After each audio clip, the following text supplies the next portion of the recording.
My name is Sylvan J. Rahman. Welcome back to Intentional Wealth 2020. The holidays are over, but for some of us, it's just beginning again. And what I mean by that is we're getting to painfully relive all our good, bad, and unnecessary purchases that we've made, like this hideous jacket. Now is the time, with all the resolutions that's going on, that we're probably thinking that we need to get serious with our financial journey and in our finances anyway. But how do we start that? I want to share with you the one thing that I think is a critical foundation to your financial journey and building wealth. Unfortunately, that thing is something that none of us like to talk about, none of us like to do it.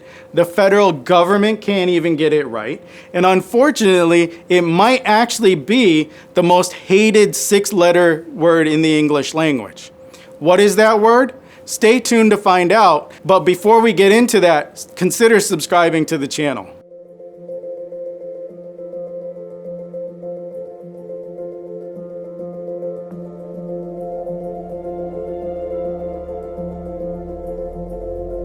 I am not going to beat around the bush, and I'm not going to give you 2 minutes of fluff.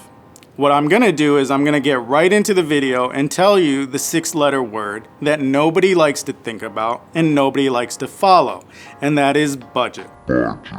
No! God, please, no! The reason why we don't like the thought of having or setting a budget is because we have this unreasonable fear that it cages us in and that we can't have the freedom and happiness that we want. But let me tell you something, that sometimes having structure gives us freedom. The trick to having and following a budget and having freedom through that structure is to actually be disciplined. And in the wise words of the greatest Navy SEAL commander, Jocko Willink, discipline equals freedom. A budget is great for people with stable income and expenses. And you're probably wondering, if you've never set a budget or never done one, how do I start? Now, if you've never set a budget and you don't know even how to start, the number one thing you need to do is you need to look in the mirror and get honest with yourself about your financial position. Go back for the last 3 months and see what you've spent on. Check your accounts, check your credit card statements, and see what you've spent on. Once you kind of know the average of what your expenditures are on a monthly basis for certain expenses, you can start to set maybe about how much you should spend for those certain expenses in the next coming month. Once you do that, you can start to see how much maybe you can start saving on certain expenses and start shifting more expenses to other things that you might need. Number 2, check your accounts on a weekly basis. Honestly, I never used to check my accounts, but once I started getting disciplined with checking my accounts with a weekly basis, it actually helped me to keep track of my expenses and rein in some of those expenses on a weekly basis instead of waiting till the end of the month and wondering, oh my goodness, where did some of that money go to? Now, the third thing that I want to talk to you, probably the most important thing of trying to figure out your financial journey, is the pay yourself theory. Now, what is the pay yourself theory? No, it doesn't mean that you write yourself a check and you deposit it into your account. It basically means that once you get your income, the first thing that you do is you transfer money over to savings, not spend first. Once you transfer money over to savings, then whatever's left is what you get to spend. So how much should you save? I would say 18%. Now, if you can't save 18% in the beginning, that's fine. Start with 10 and work yourself up to 18% as time progresses.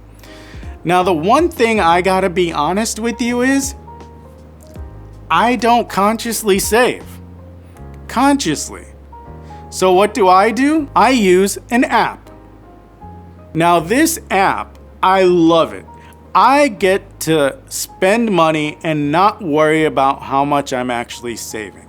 See, the thing that I like about this app is you can set different rules, and those rules actually help you to save money.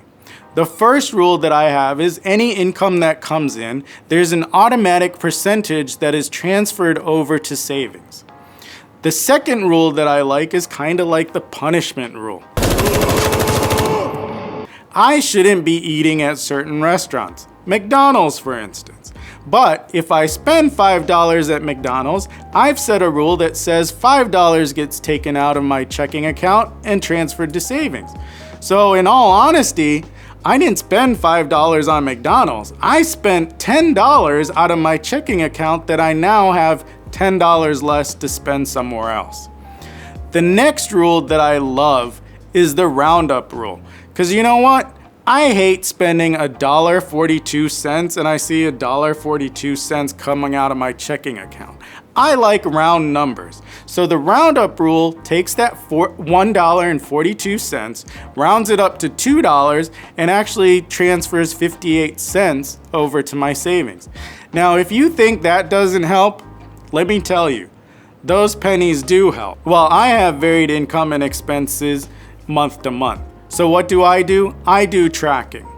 The difference between budgeting and tracking is that budget tells you before the end of the month where your money is going and how much money you're gonna be getting. Whereas tracking at the end of the month tells you where your money has gone and how much you've received in income. The reason that tracking helps me out is because it gives me an average of what my income and expenses should be in the following months, and it helps me to kind of predict what those expenses and income are going to be. In 2019, as I was tracking my expenses, I realized I did a lot of traveling, and a byproduct of that is going out to eat. As my going out to eat expenses got higher, so did my weight. So now going into 2020, I hope that my going out to eat expenses will get lower, and so will my weight. One important point that I want to get across to you is that having a budget or tracking your expenses should not be about being thrifty and cheap. What I want to talk to you about is value-added expenses.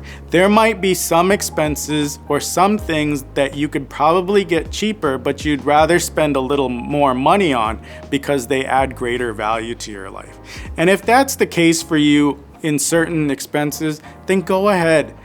Have that added value. Enjoy life a little bit. I was so scared to cut cable.